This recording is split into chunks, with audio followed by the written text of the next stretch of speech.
তো হ্যালো বন্ধুরা, আশা করি সকলে ভালো আছেন। তো আজকের ভিডিওটি কি নিয়ে হবে তো আপনারা থাম্বনেল দেখে বুঝতেই পাচ্ছেন। তো চলুন ভিডিওটি শুরু করা যাক।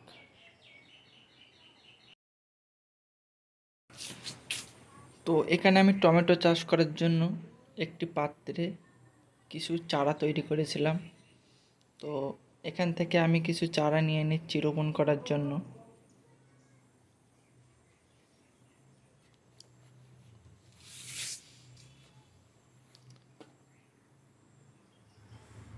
তো দেখুন বন্ধুরা, এখান থেকে আমি কিছুটা চারা নিয়ে নিচ্ছি।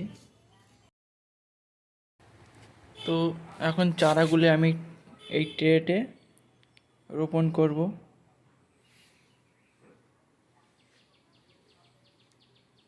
তো দেখুন বন্ধুরা, আমি এখানে সিম্পল মাটি ব্যবহার করেছি ও এর সাথে আমি 1 মুঠো গোবর সার ব্যবহার করেছি।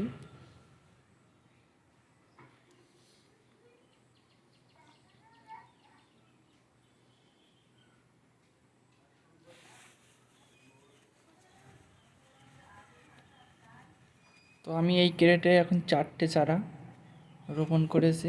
তো চারাগুলি রোপণ করার পরে এখন জল দিয়ে ভিজিয়ে দিতে হবে।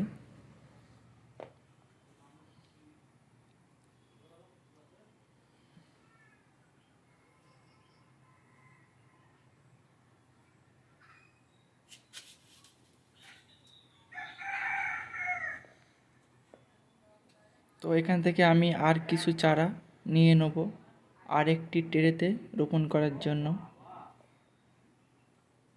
তো দেখুন বন্ধুরা, আমি এই ট্রেতে এখন রোপণ করে দেবো চারাগুলি।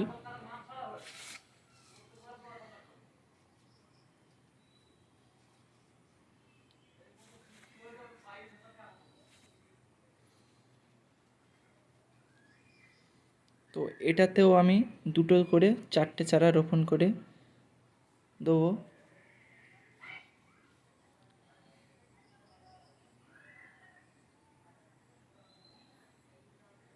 তো এখন আমি চারাগুলিকে জল দিয়ে ভিজিয়ে দিচ্ছি।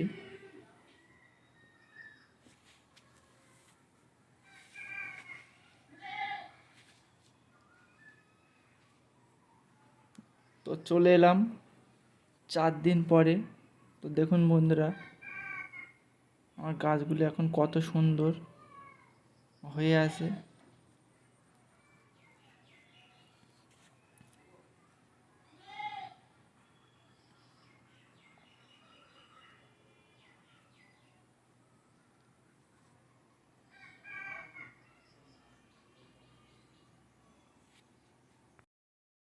তো বন্ধুরা, সোজাসুজি চলে এলাম 36 দিন পরে।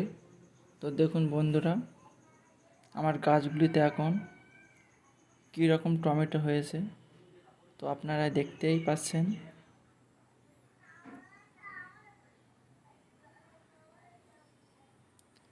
তো এখানে আমি মাটিতে কোনো সার প্রয়োগ করিনি, শুধুমাত্র সিম্পল বাগানের মাটিতে টমেটো গাছ রোপণ করেছিলাম, যাতে আমি দেখতে চেয়েছিলাম যে সিম্পল মাটিতে কী রকম টমেটো গাছ হতে পারে এবং টমেটো হতে পারে। তো এখানে অসময়ের কারণে আমার টমেটো গাছগুলিতে টমেটো ছোট ছোট হয়েছে, তো আপনারা দেখতেই পাচ্ছেন।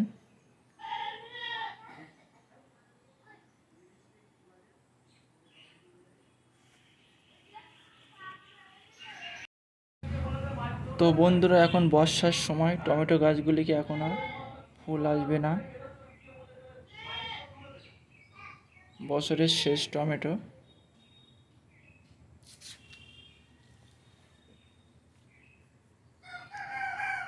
তো বন্ধুরা, টমেটোর সাইজগুলি আপনারা দেখতেই পাচ্ছেন। তো বন্ধুরা, এখন পাকা টমেটোগুলি হারভেস্ট করা হচ্ছে রান্নার জন্য। তো বন্ধুরা, ভিডিওটির শেষে তো আপনাদের একটি জিনিস দেখাবো।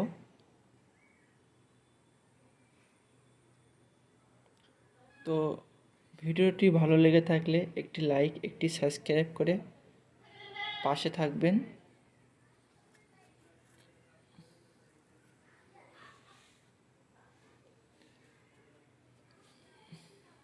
তো বন্ধু, এই জিনিসটি হলো, আমি যে পাত্রে চারা তৈরি করেছিলাম তাতে দুটো চারা অবশিষ্ট বেঁচে ছিল। তা এর অবস্থাগুলি তা আপনারাই দেখুন।